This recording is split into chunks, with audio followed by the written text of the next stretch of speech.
Hey guys, welcome back. We're drinking again tonight with some bourbon. Matt, do you want to tell us about this one? Yeah, so this is a new one, Fortuna. You can tell it has this cool, like old school kind of look to it.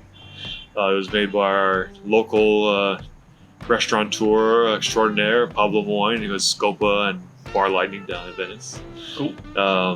This is his new product line for whiskey called Rare Character. This is his Fortuna. What is really, really cool to me about this thing is that he actually had the original Fortuna. So this is like a kind of heritage bottle that he brought back the rights to. And So Fortuna is like this old brand. It's an old brand. Like from around when? I think it was pre-prohibition maybe. It shut down. And, so like this is like old stuff. Based on some old. I could be shit. wrong, but it's old. It's for sure old. And he has the bottles, and he actually is blending it to match the flavor of what his old bottles have in it. Wow. And which is cool. Like, as there's a lot of these kind of like old brands and old labels that people have picked up recently. It's a total trend, but I don't know of many, if any, that are actually trying to match that profile, which is really cool. And the guy has a great palate to nose and a great blender. This stuff has been off the charts good. So this Everything's good. This is not just a reboot. This is like a remake of like something Classic, that's like maybe even 100 years old now. Yeah. And so if someone has these old bottles and he's like trying to reblend these, that's pretty crazy. Can you get your hands on an older Fortuna bottle today? You can, if you're willing to drop the coin on it, if you can find it. Interesting. I don't know what the auction prices Someone are. has like a warehouse. He said he's trying to get more, and he has a bunch. Okay. But I mean, I'm sure they're in the many thousands range. You see, has this cool old tax strip on it. It needs to go through warehouses and bottle and bond. Kind of the tax man would come in. 102 proof. This is a fresh crack. I was just gonna say, like, what do you think of this bottle? I love the bottle. I love the classic feel of it. I think I like the story even more. Just the fact that you're kind of bringing back something that was that old. Nothing crazy about the bottle to itself, but it's more about these like details of the sticker on the top, the actual design. I like the name a lot. The sour mash is what got me. Like, that's what we were talking about. Is I want to know if it really is sour or even just what that is. To me, it just kind of stands out. But this old school feel, and see if it matches the taste. Like, to me, that's. I feel like the choice of the blue on the label kind of makes it feel like it's not printed like in modern times, right? Right. Like if you were printing back then, maybe you can't get like strong blacks, so like maybe that kind of is true. Interesting. Yeah. Sour mash should not be sour. But it has to do with the fermentation process. With the mash is the grain. Thank you. And when they ferment it, in the sour mash, they will leave a little bit of the previous batch for the next batch, and that helps with the fend off bacterial growth and the off, kind of losing the whole batch to bacteria. The next batch is a little bit of the alcohol and stuff in it from the previous batch. Otherwise, it'd be called sweet mash, where they clean the whole thing out and then do it. So it's just a technique, but it has become like kind of a marketing kind of like a. Quickly, is there a specific way to uncork or open a bottle, or is it just, because I mean, it's the first one. Doesn't matter how you. Right. That's it. It's just a. Is there? No, I don't think there's any wrong or right way. No. Okay. But in this case, it's something new. A lot of people they do think the neck pour or the initial pours like this one maybe a little time. So some people would even let this. That's why I'm taking the cap off, get a little air in there, and it'll open up a little bit, almost like decanting wine. Yep. Some people let it sit like this. Some people have a technique of, for every year in the cask and a minute in the glass. I think Ralphie from the big YouTube Whiskey God kind of channel, Ralphie.com, is the first one that I heard that from. Some people also complain that it's a synthetic cork. Some people, like Fred Minnick, also whiskey tube and whiskey writing fame, he does not like synthetic corks. To him, he can taste a plasticky synthetic note, and it bothers him. Interesting. So he likes real cork. But real cork also can go bad. And every so many bottles, guaranteed it's going to go bad. So, or leak or whatever. So, there's trade-offs. I'm getting some nose off this just from here. Yeah, I've heard great things from people I really trust, and very excited. It's sweet. Sweet. Yep. Not sour. Not sour. No, I'm getting all the sweet. Caramel, Orange. I get some herbal notes too. citrus, orange, herbal. Yeah, just getting like cinnamon now. As you guys are speaking, like I can pull those out. I can definitely smell each one of those. The citrus to me is standing out. I love citrus on anything. Yeah. On a bourbon, on a scotch, on a rum. It's citrus. I love it. They have nice color. Got some nice oily legs. Sometimes even I have to warm up a little. My friends make fun of me sometimes. But Yeah. That's why I also don't like necessarily like ice with it, because it just, when it's cold, just like cheese or something, you don't get the aroma and the taste, the compounds come off too much. So, it's really opening up nicely. Yeah, sometimes your brain is smelling stuff and it's hard to associate it when you don't have something that you're looking at, right? Right. And Exactly. so when you hear it, maybe it kind of, it's like, oh, now I can associate what you just said with what I'm smelling. Yeah, because I'm getting it all in. It's like it's in there. And then just like figuring it out. Figuring it out. Yeah, exactly. Yeah. And if you smell it sometimes, and you're getting all these aromas, but you can pick them out or not. If it all of a sudden goes kind of dead to you, if your nose goes dead, then you need to reset it. You can just smell the back of your hand or your arm, Oh, your I skin, see. and it kind of just resets your olfactory. And shall we? Let's do it. Cheers. Cheers.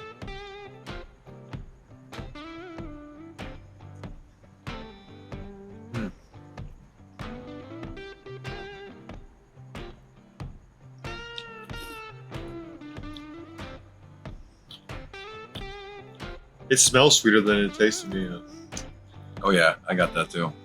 I like it, but it's not hot. It's like alcohol hot. It's spicy. There's a lot of there's a rice spice. There's cinnamon. I got cinnamon right away. Cinnamon into rice spice. Some savory kind of notes. That's wild that it definitely tastes spicy. Yeah, I thought right away it had that kick, and then you're right, it's that spicy. There's alcohol. Yeah. Burn. Right. Like burn. The burn, right. But But this is- there's No, but it's spice. different. There's like pepper Yeah. spice. Like Yeah. this is like a white pepper. Like it has Yeah. some heat to it. And some people can pick out a different kind of pepper, like a cayenne or a black pepper or whatever. But if it's dull or sharp or really really hot, or the cool thing is that once you start pulling out a flavor or a note or whatever, then it's yours forever. So Yeah. that's why it's actually one of the best brain exercises you can do for your memory as we age and strengthen your brain sharp, is connecting the nose, connecting the smell to the taste to your memory. It's like apparently is a really really profound way of keeping your brain healthy as we kill it with alcohol. Maybe it's a net It's a wash. balance. No, it's balance, right?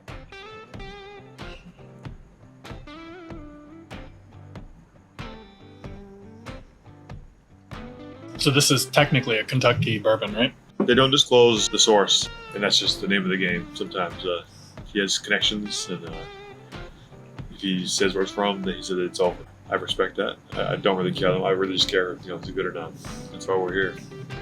I love the color too. It's just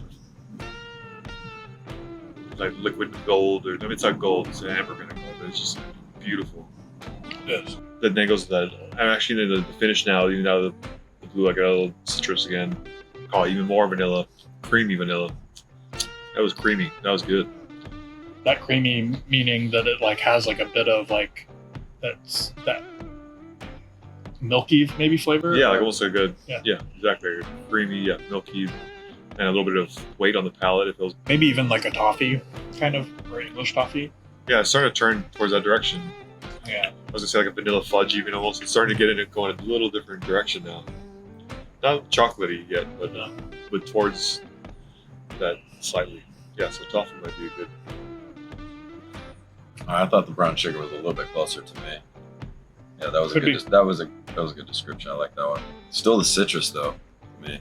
Yeah. Good. Oh yeah, it's gonna be citrus forward. Yeah. Yeah. Delicious. It's about $89.99 a bottle. Okay. Tax.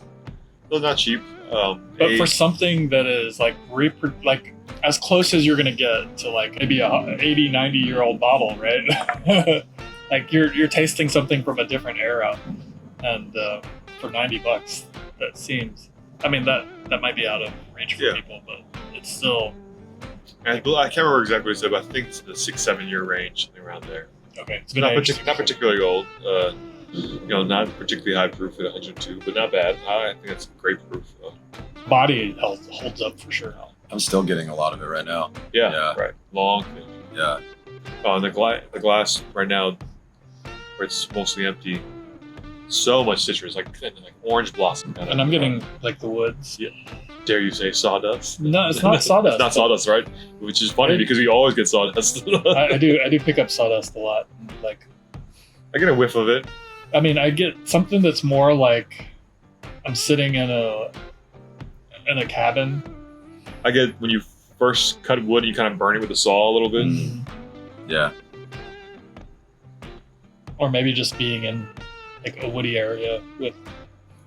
Yeah. The empty glass, that's a valuable tool too.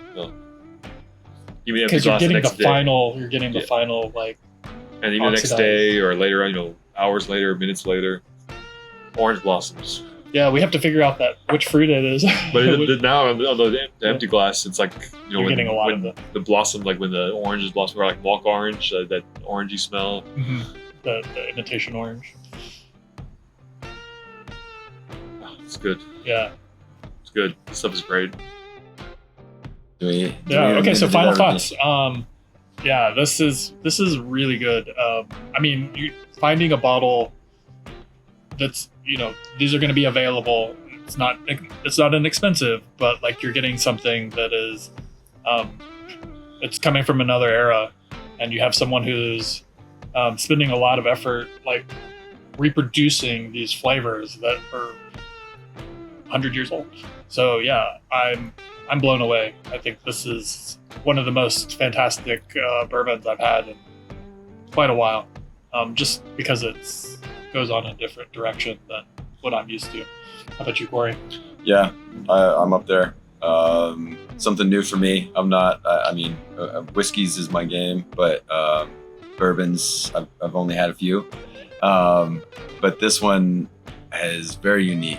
I don't know. It was just different for me. The citrus, I haven't really had that before in a bourbon. I haven't really had it that pungent, that strong, which was it was exciting. I don't know.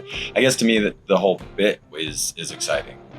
It didn't feel like I needed to just kind of sit and you just enjoy it. This was one that was very active. So I love it. It was really, really tasty. And I bet this is one of the other great things with a bottle like this is over time, you have this bottle and you just have a little sip here, sip there over a month or two or a year, and it should change. I expect a lot out of this. It's going to change more and more and more and open up more and more and more. This is just the beginning.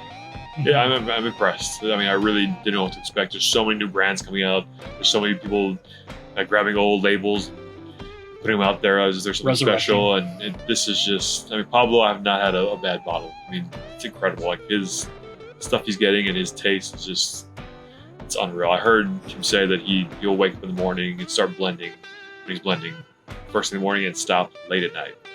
That's a lot. I mean, you think like it's a sexy job or a sexy thing to do, like to work in bourbon to blend, but that sounds like a nightmare. I mean, can you imagine the fatigue on your palate and your body? It's like outrageous. But the way he did, this is incredible. This stuff is good. It definitely is a different profile than the typical bourbon. A lot of bourbons fall into that kind of bell curve, and this is somewhere towards the side, going on the Robbins theory of the bell curve. Yeah. Yeah. All right, guys. Thank you so much for joining us on Distilled. This week we're doing several bourbons, so stick around. Subscribe if you're interested in hearing more about these. See you guys later.